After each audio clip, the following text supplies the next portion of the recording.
আসসালামু আলাইকুম এভরিওয়ান, আশা করি সবাই ভালো আছেন। আলহামদুলিল্লাহ আমিও ভালো আছি। আজকে আপনাদের সামনে নতুন একটি ভিডিও নিয়ে হাজির হলাম। স্ক্রিনে আপনারা যে রাস্তার চিত্রটি দেখতে পাচ্ছেন, এটি আর কোথাও নয়, এটা আমাদের ছত্রজিৎপুর বাজারের রাস্তা। আমরা প্রায় কয়েক বছর থেকে শুনে আসছিলাম রাস্তার কাজ চলবে, রাস্তা বড় করা হবে, রাস্তা 4 লাইন করা হবে। অবশেষে অনেক জল্পনা কল্পনার অবসান ঘটিয়ে রাস্তার কাজ শুরু হয়ে গেছে। রাস্তার কাজটি বেশ কিছুদিন ধরেই চলছে, মানে ঈদের কয়েকদিন আগে থেকেই চলছে। আর আমার ভিডিওটি দেরি করে করার কারণটা হলো আপনারা যেন সুন্দরভাবে দেখতে পান যে রাস্তার কাজটা কিরকম ভাবে হচ্ছে এবং কাজগুলো কতটুকু জায়গা জুড়ে হচ্ছে। বিস্তারিত সুন্দরভাবে তুলে ধরার জন্যই কয়েকদিন পরেই ভিডিওটি করা। রাস্তাটি 4 লাইন করা হবে পুরো ছত্রজিৎপুর বাজারটায়। বাজারের আগে পরে আগের মতোই থাকবে, তবে রানীহাটি বাজারটাও 4 লাইন রাস্তা করা হবে।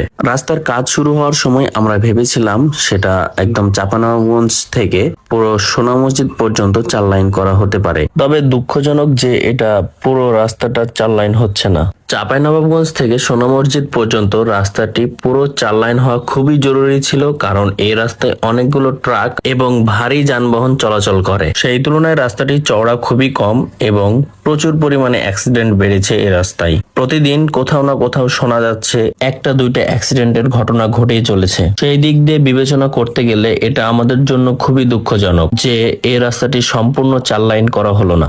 যাই হোক, এখন বর্তমানে আমাদের যেটুকু হয়েছে সেইটুকু নিয়ে আমাদেরকে সন্তুষ্ট থাকতে হবে। রাস্তার কাজ খুবই দ্রুত এগোচ্ছে।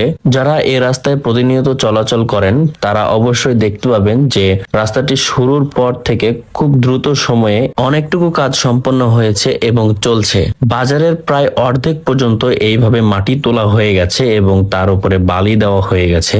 আশা করছি খুব তাড়াতাড়ি আমরা রাস্তার সম্পূর্ণ রূপ দেখতে পাবো। রাস্তাটি করা সম্পূর্ণ হলে ইনশাল্লাহ পরবর্তীতে সম্পূর্ণ রাস্তার একটি ভিডিও নিয়ে আপনাদের সামনে হাজির হব। রাস্তাটি সম্পূর্ণ হলে আমাদের ছত্রজিৎপুর বাসীর জন্য খুবই ভালো হবে, কারণ রানীহাটি বলেন বা ছত্রজিৎপুর বলেন, আমাদের হাটবারের দিন রাস্তার পাশে যে ভিড়টা হয় এতে অনেক গ্যাঞ্জাম এবং রাস্তা পারাপার হওয়ার খুব কষ্ট হয়ে যায়। অনেক সময় কিছুক্ষণের জন্য গাড়িগুলো আটকা পড়ে যায়। আশা করা যায় রাস্তাটি 4 লাইন হবার পর এই ধরনের সমস্যাগুলো অনেকটাই কমে যাবে। পুরনো জায়গাটি সংস্করণ করে নতুন একটা রূপ আমরা দেখতে পাবো। বর্তমানে যে রাস্তাটি আছে সেটি অনেকদিন আগের তৈরি করা, তাই রাস্তাটিকে সংস্করণ করাটাও খুব গুরুত্বপূর্ণ ছিল। যাই হোক, ইনশাল্লাহ পরবর্তীতে এই রাস্তা সম্পূর্ণ হলে একটা সম্পূর্ণ রাস্তার ভিডিও আপনাদের সামনে নিয়ে আসবো। আর এতক্ষণ ধরে বকবক শোনার জন্য আপনাদেরকে অসংখ্য ধন্যবাদ। ওকে ভিউয়ার্স, সবাই ভালো থাকবেন, সুস্থ থাকবেন আর আমার নতুন ভিডিওগুলোর সাথে থাকবেন। লাইক, কমেন্ট এবং শেয়ার করতে ভুলবেন না।